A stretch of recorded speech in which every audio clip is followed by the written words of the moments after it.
Blake Treinen has some of the nastiest stuff you've ever seen, but he wasn't always a flame-throwing star athlete. Back in the day, he was just another out-of-shape teenager ready to quit baseball. And later, when he tried walking onto a D1 program, they basically laughed him out of the room. But every dead end became a stepping stone towards his ultimate goal. Here's how he became a two-time World Series champion.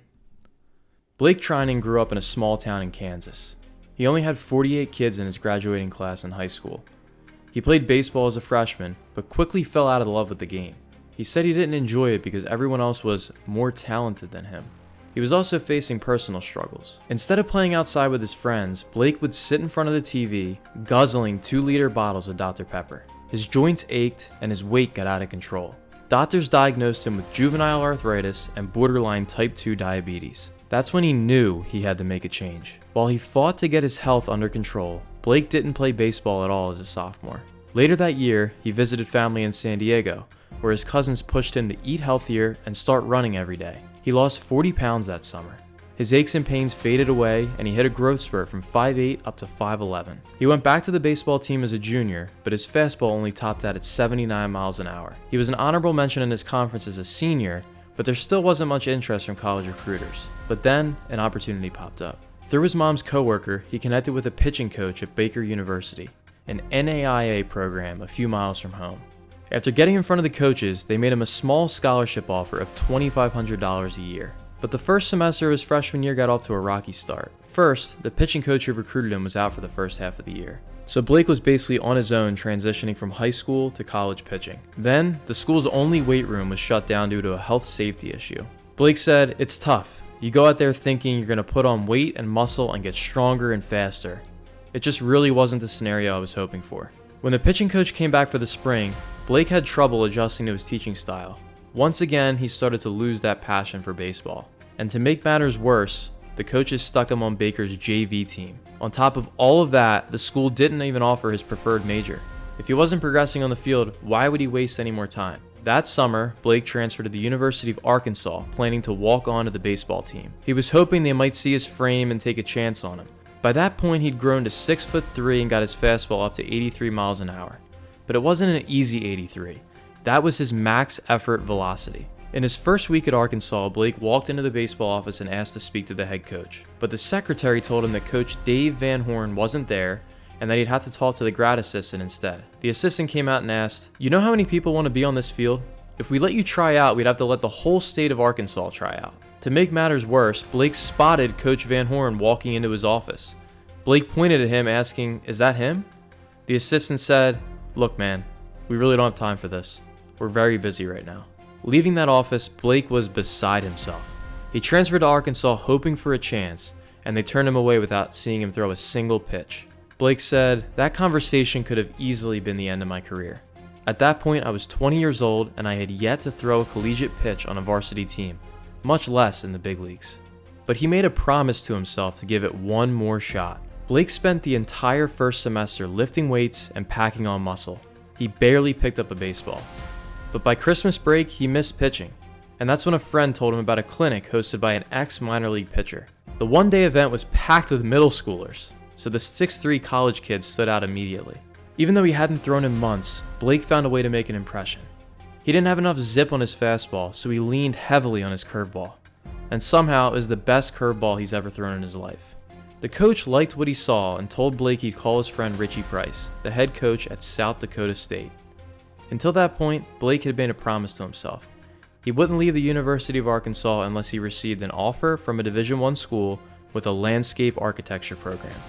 And that's exactly how it worked out. It's so funny because that year, South Dakota State just bumped up to Division I baseball, and they'd just gotten a landscape architecture degree. So I was like, well, obviously God's opening the door for me. Coach Price saw a video of Blake's bullpen, which was enough to extend him a walk-on offer. He transferred to South Dakota State, but with the NCAA's transfer rules, he had to sit out the entire 2009 season. And if you know anything about walk-ons, you know that they walk a very thin line. When Blake got to his new school, his velo was topping out between 85 and 86. He realized he was on the borderline of making the team, so he set small goals for himself. Alright, by the end of this year, just try to be at 90. Next year, try to be like 90, 93. The next year, like 93 to 96. Even if I fall short, I'm still in a decent range to give myself an opportunity to get drafted. He spent his redshirt year working as hard as he could, both on the mound and in the weight room. He grew another inch and went from 186 to 210 pounds.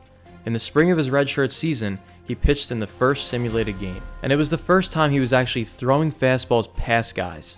It was an eye-opening experience. By the fall of the next year, his fastball hit 93. And as the last starter in the Jackrabbits rotation, Treinen went 7-0 in conference play. That summer, the Marlins picked him in the 23rd round of the MLB draft. Blake signed his half of the offer, but the Marlins wanted to run him through a physical exam before signing theirs. I actually knew something bad might happen when the day started, because I was one of only 2 players drafted that the Marlins had kept around from the day before. Unfortunately, Blake's MRI revealed shoulder inflammation, and the Marlins withdrew the offer. He asked them if he was still allowed to play college baseball. The team's rep said he didn't know, but that there was a cab waiting for him outside. Once again, Blake was crushed. Just as his dream was finally within reach, it got ripped away in the 11th hour. He had no idea if he was going back to college or if he was even eligible to play. Luckily, he hadn't hired an agent or worked out with the team, and because he was there for less than 2 days, his eligibility stayed intact. That moment became extra motivation, and it carried him through a spectacular senior season. Treinen struck out 84 batters in 84 innings with a 3 ERA. He got his degree and his fastball reached 97 miles an hour. His draft stock soared, and the Oakland A's took him in the 7th round of the 2011 draft. And this time, he passed his physical. Everything cleared and things worked out. After signing with Oakland, he reported to Stockton for A-ball. But his first full season was mediocre. His velocity was down and he posted a 4.37 ERA. Then, in 2013, everything changed. The Washington Nationals traded for him in a 3-team deal. Blake called it the best thing that ever happened in his career. The Nats put him in a throwing program with long tossing from further distances and stretched his arm out as far as it can go. With his confidence restored, Treinen ascended the ranks of the minor leagues. His velocity was consistently in the upper 90s and pushed as high as 101. Since getting called up to the big leagues, he's found his home in the back end of the bullpen. After missing 2022 and all of 23 with injuries, he put in the work and came back better than ever. At 36 years old, he posted a 1.93 ERA for the Dodgers. His 6-out save in Game 6 of the NLCS helped LA reach the World Series for the 22nd time in the franchise's history. Today, he has 2 championship rings and room for more. The doors keep opening. It's a slap in the face if you don't make the most out of your opportunities. You just gotta trust his plan and give it all you got.